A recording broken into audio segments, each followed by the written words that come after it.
Olá, gente, uma boa noite. Hoje estou aqui para a honra e glória de Deus para mais um vídeo.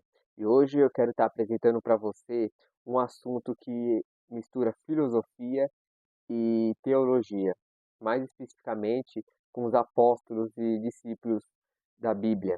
E, por outro lado, filosofia em relação a grandes nomes da nossa humanidade, que mesmo sendo super inteligentíssimos, eles pisavam na bola em relação ao pessimismo, a achar que a vida é simplesmente nada. Vamos ver, por exemplo, Friedrich Nietzsche foi um filósofo alemão. Ele diz o seguinte, na obra A Gaia Ciência, de 1882, ele diz o seguinte: Deus está morto e nós o matamos. O que Nietzsche quis dizer aqui? Eles expressam a crise de sentido do homem moderno ao abandonar Deus.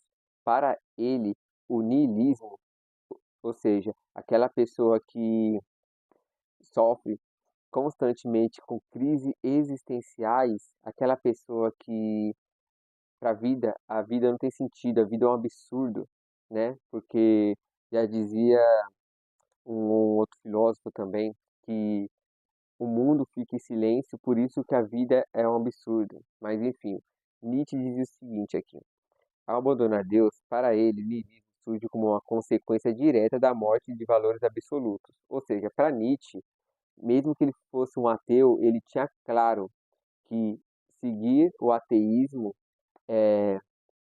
como se diz, é um tiro no próprio pé. Você não tem sentido para a vida, você não encontra algo para viver, uma fé, nada. Mesmo sabendo que o mundo foi preparado como se fosse um berço sendo preparado para receber uma criança. Então, consequentemente, tem que ter um legislador, leis, né?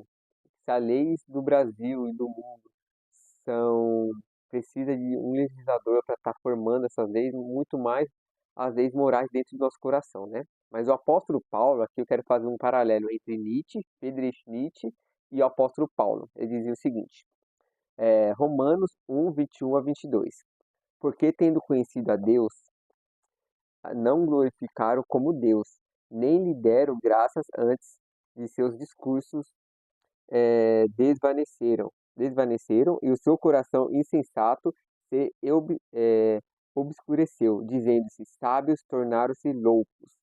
Aqui, Paulo está dizendo que na época dele, para a igreja de Corinto, tinha filósofos, muitos filósofos, a Bíblia diz isso, mas eles se apegavam tanto à filosofia, de forma racional, que acabavam sendo tolos quando o assunto era fé, quando o assunto era acreditar no transcendente, quando era para buscar o sentido para a vida, né? Vocês estão aqui vendo a minha cachorrinha aqui de fundo, né? Minha bonitinha, mas vamos aqui continuar, tá se coçando aqui, ó. Vamos lá. E olha que interessante. Paulo escreveu isso há cerca de no ano 57 depois de Cristo. E Nietzsche escreveu Deus está morto e nós o matamos em 1885. Então, 1825 antes, o apóstolo Paulo já dizia a, como que o ser humano iria se encontrar, né? Ali no mundo do racionalismo. Depois tem Descartes, né? René Descartes, que ele falava muito de o homem tem que duvidar de tudo para acreditar em alguma coisa. E nesse sentido, ele está correto, porque se a gente não formos atrás, não formos pesquisar, primeiro a dúvida surge, depois a gente vai pesquisar. E isso acontece na Bíblia também. A gente tem que pesquisar, a gente tem que ir atrás. Senão, a gente vira massa de manobra.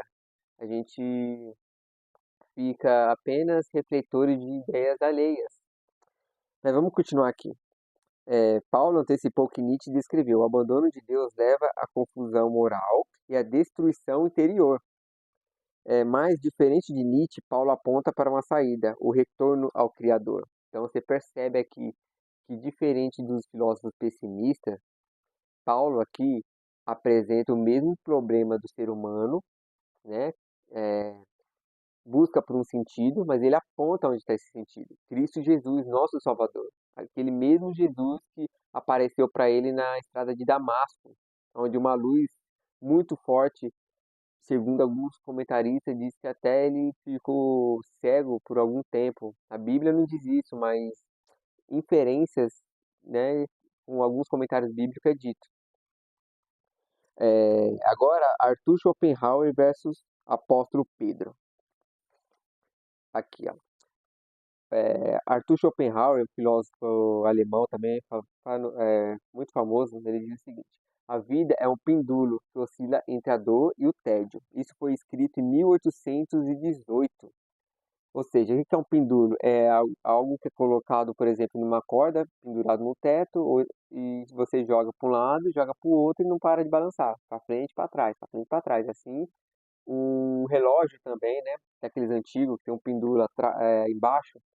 O que ele queria dizer com isso? Para Schopenhauer, a existência humana é marcada pelo sofrimento inevitável e por um vazio constante.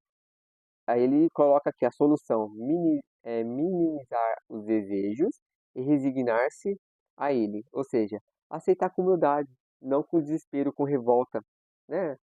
Porém, se nós temos sede pela eternidade e por viver para sempre, é porque se a eternidade existe, porque a gente teremos de nos conformar? Temos que ir a Cristo. Cristo falou, João 11:25, que mesmo que a gente morra, nele a gente tem vida eterna, né? Vamos ler esse texto aqui, que esse texto é interessante, né? João 11, capítulo 11, verso 25. Diz assim, 11, 25. Eu sou a ressurreição e a vida. Quem crer em mim, ainda que morra, viverá. Isso aqui é poderoso. Isso aqui não é simplesmente um homem falando, é Cristo Jesus, Deus.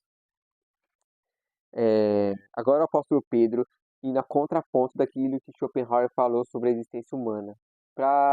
Só para contextualizar mais sobre o pensamento do Schopenhauer, ele dizia o seguinte: o ser humano tem desejos, mas esses desejos não sacia, porque quando a gente conquista, vem o tédio. E aí a gente vai para outros desejos e depois que a gente conquista, vem o tédio.